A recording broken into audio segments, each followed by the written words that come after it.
Hey everybody, it's Crypto-Anarchist here, and I'm bringing you guys another video on cryptocurrencies. In today's video, I'm going to be talking about Memo.Cash, why it's going to fail, and why it's just built completely wrong for Bitcoin structure. And if they're going to keep building Memo.Cash in this way, they might as well just put it on Ethereum or something like that, because it's just not the way you're supposed to build things on Bitcoin.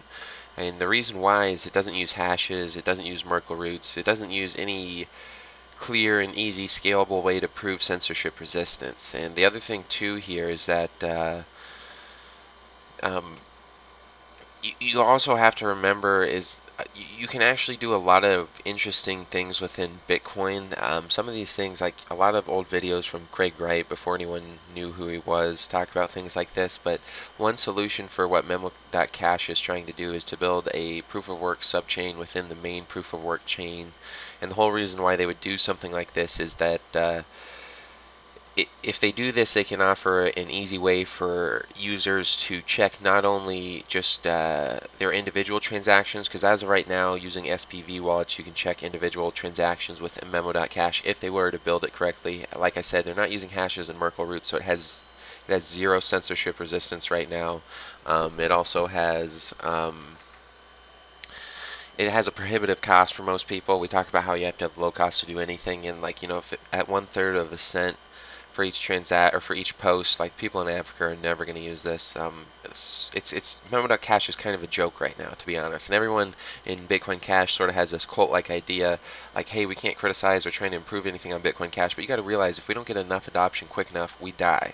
Okay, our next big crisis will be in like 10 years after the not this next halving, but the halving after that. If we don't have enough adoption, we're going to start running into trouble. And if we reach that third halving and we don't have enough adoption, we could die. So if we sit here and just pretend like everything built on top of Bitcoin Cash is great, that's over. That's game over for Bitcoin Cash. And then the different newer cryptocurrencies will replace Bitcoin Cash, because you got to understand there are new ones that are being built that have things that are better than Bitcoin Cash. And because they have a higher block reward, they have a longer time to reach the amount of adoption that is needed to sustain themselves. So one coin that can really do everything that Bitcoin Cash can do is Zcoin. There are some flaws and weaknesses in Zcoin, just like there's some flaws and weaknesses in Bitcoin Cash, but Zcoin has more time to fix those things. And so the people in Bitcoin Cash really got to understand that if they don't get their work going real quickly, a lot of developers will move to coins, especially like Zcoin, because Zcoin is so cheap right now. It's like 35 bucks. So if you can buy, you know, 40 times as many Zcoin as you can Bitcoin Cash, and then if you can build things on top of Zcoin and improve its price and make it reach a competitive market cap with that of Bitcoin Cash, you'll have made exponentially more money than you can on top of Bitcoin Cash, you know. So the problem here is if Bitcoin Cash doesn't start doing these things quickly enough, the profit incentives switch away from working on Bitcoin Cash to working on newer and better coins like Zcoin. Again, Bitcoin Cash can sort of do everything Zcoin can if they build out enough things on top of it, but they've got to get enough adoption or it dies. So you know, that's why I'm invested in both. That's why I've been pushing Zcoin to people. Zcoin can do everything Bitcoin Cash can, and it can do a couple of things that Bitcoin Cash cannot as of right now. But anyways, moving on to talk about specifically why there's literally zero censorship resistance right now on top of Memo.Cash, and it's prohibitively expensive. Let's just look at a post here from Roger Ver. So this is Roger posting, you know, this is his first Memo.Cash post. Here's a recent video on the state of Bitcoin Cash. So if we actually check this against what is on the blockchain, so when you check that against the blockchain, obviously it looks like everything came out perfectly. It looks like there is been no censorship whatsoever. But the thing you got to remember too is you'd have to actually know the authenticity of this video. There's no easy way within the information given on the blockchain to check this. So you'd either have to check the video yourself, like check to make sure it's actually Roger's legitimate channel on YouTube, and then you got to make sure you're not at some cheesy website that's, you know, like, you got to make sure that the link works. Obviously everything seems to work out here, so I'm not saying there is censorship resistance, but how do you check it? And then if you're trying to check the entire censorship resistance of the entire network, you got to look at every single freaking post, every single one, otherwise you're screwed. And this makes absolutely no sense when you think about it, because if you go back to our discussion of Merkle roots and how you scale with SPV, like we talked about in the video before, if we look at this right here, if there are all your transactions A through H, each one of these transactions gets hashed before it gets put on the blockchain. And again, the whole reason you do this is because then you can hash the transactions together into this Merkle root. So you hash each individual transaction with another individual transaction, making it a double hash. Then you hash the double hashes together to get a quadruple hash.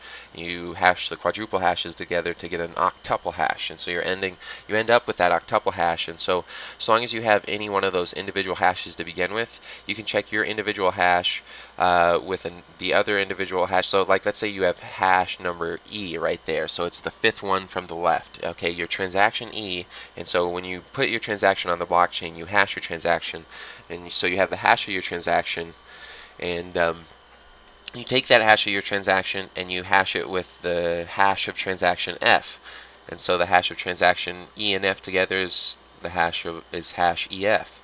And so now with hash EF, you hash that together with hash GH, and you have hash EF GH. Okay, then you hash your half EF GH with hash ABCD, and you have the full hash. So this is only 4 computations to get a total transaction bin number of with 8 transactions in it or whatever. Okay, but we talked about yesterday, if you do 1 million or 1 billion transactions per second, that's like 1 kilobyte, right? So, or maybe it's 1 million transactions is 1 kilobyte worth of processing. So it's basically nothing, like 1 million transactions per block.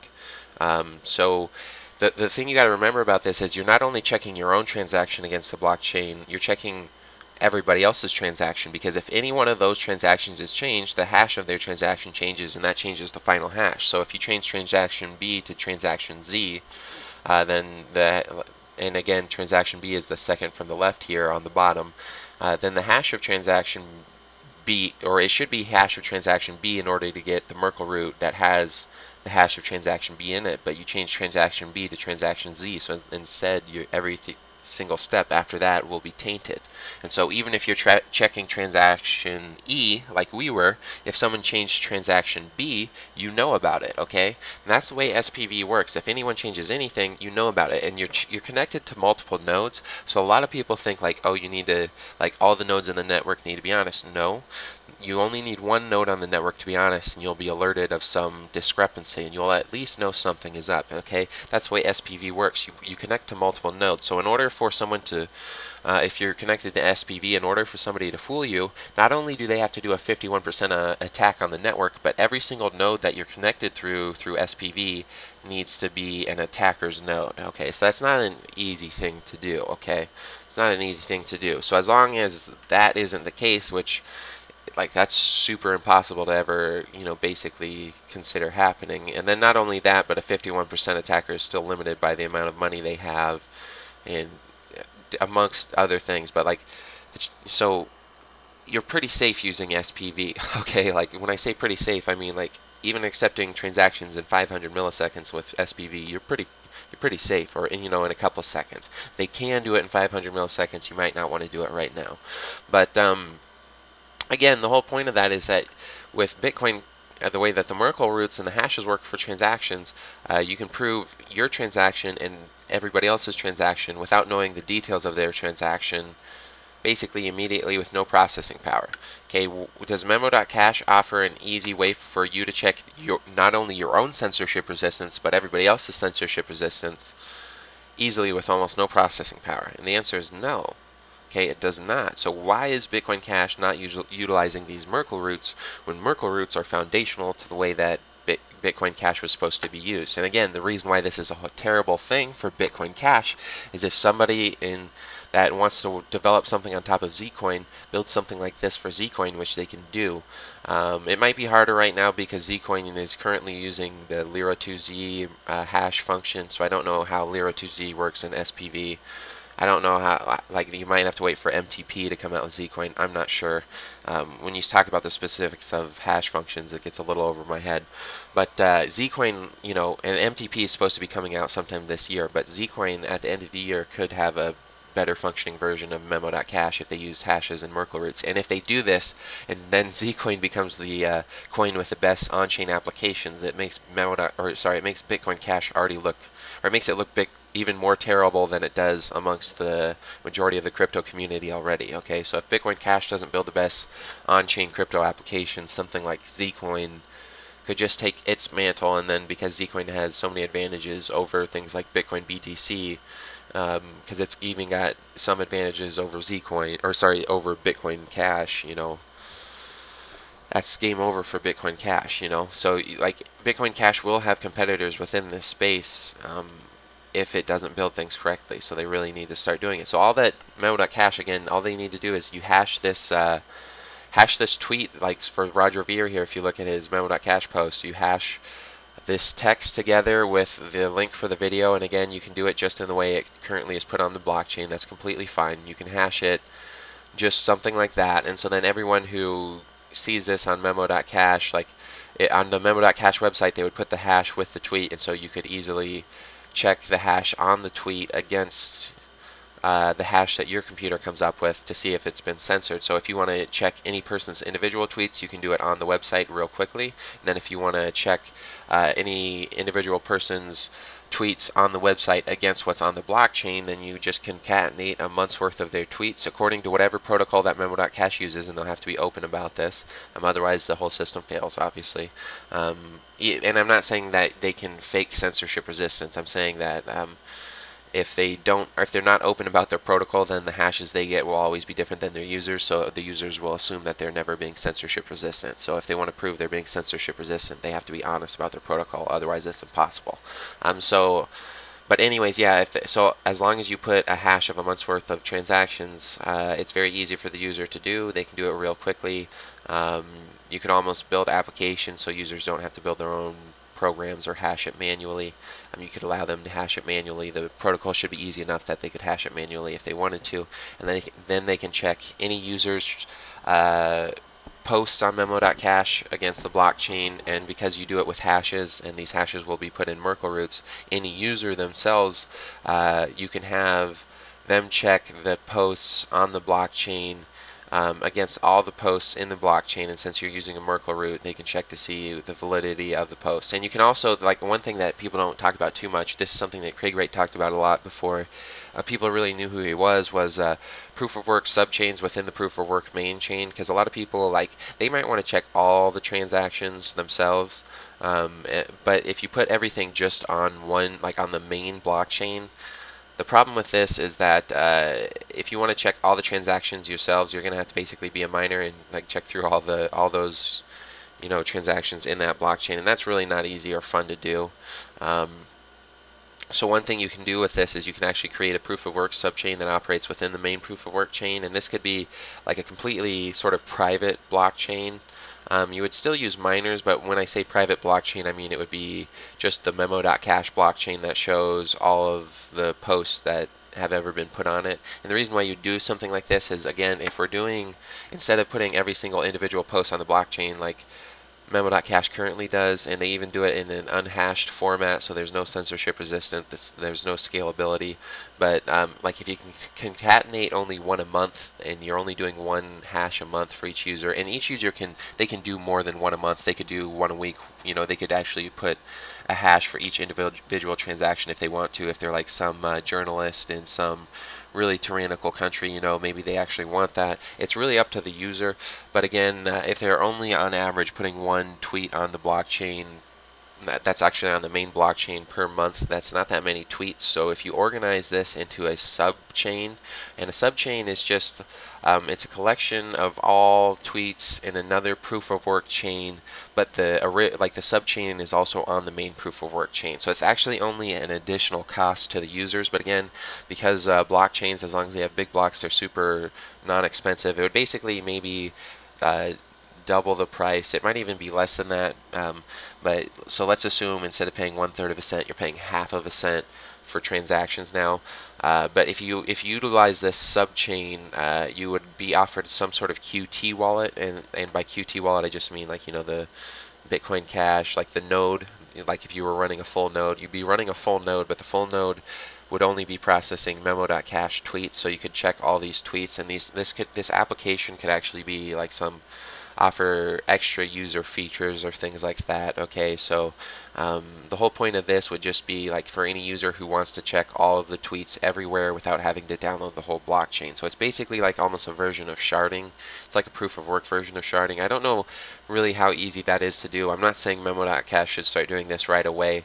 That's a lot harder. But they really should start doing things in hashes, because through hashes and Merkle roots, if you put hashes of tweets up there and organize them in, like, you know, obviously transactions on the blockchain are already organized in Merkle roots, but then you can check your hash through the Merkle root against all hashes and prove that there's been no censorship. Okay, and because right now you cannot use Bitcoin, or you cannot use Memo.Cash basically anywhere except the first world. And even in the first world, it's too expensive for most people. Like, you try and put this up on like Reddit or 4chan or Twitter or anything like that and be like, hey, you should go use this, and people are like, oh, you have to pay to use it. It's like, no goddamn way anyone's using that ever. Okay, you have to organize things with Merkle roots, with hashes, and you have to use SPV user interfaces. And again, if Bitcoin Cash does not start doing things like this, developers will realize, smart developers will realize that they can make, like, you know, 100 to 1,000 time gains by simply first investing in Zcoin, which has a super low price, and then building these things on top of Zcoin. There's just higher returns. So if Bitcoin Cash doesn't get on this, then the profit incentive will switch away from working on Bitcoin Cash, simply because it's the original Bitcoin, and because it, you know, there really should be just one Bitcoin that does everything, and it'll move on to, okay, we'll be in this sort of limbo period where we don't know what the true cryptocurrency is. Okay, so Bitcoin Cash right now has a good chance to seize the mantle and just take it and just run with it. But if it misses it, things like Zcoin are going to give it a real run for its money. Again, I don't really care which way it goes. You know, either way, I'm going to make money. But this is the reason, like, that I'm not a maximalist, is because a lot of the developers, and it's not just developers that are working on the protocol itself, because like with what we saw with the Bitcoin BTC, Bitcoin Cash split, is that even the main developers on Bitcoin, a lot of them don't have a clue what they're doing. But then if we even look at the off-chain development, what's going on with Bitcoin Cash right now, it's not necessarily going in the best direction. It's not going in a bad direction, it's just things are not performing as good as they could be, and we have a limited period of time. So that's why I invest in young cryptocurrencies that have a lot of promising technology. And again, as of right now, the most undervalued cryptocurrency, even more undervalued than Bitcoin Cash, is Zcoin. The reason why I don't push Zcoin all the time is because it's obviously more risky than something like Bitcoin Cash. Bitcoin Cash already has a pretty good claim to the throne. Zcoin's going to have to do more work to claim it, but Zcoin is doing the work.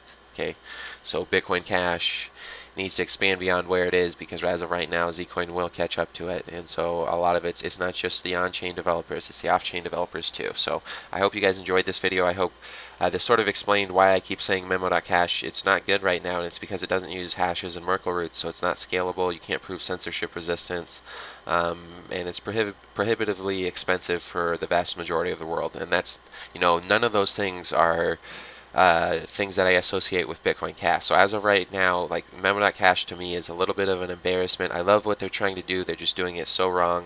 But these are all things that can be fixed, you know, and they're not that hard to fix. But, well, I can't say they're not that hard to fix. I don't know specifically how hard they are to fix, but they're things that can be fixed. It depends on how many individuals are working for Memo.Cash, and I know a lot of it's open source, so I think anybody can sort of build on top of it and sort of build a better protocol. But you know, we need to get on it. Otherwise, things like Zcoin are going to overtake Bitcoin Cash, because they have other reasons to claim that they're the true Bitcoin. So anyways, again, I hope you enjoyed this video. There will be more coming out soon.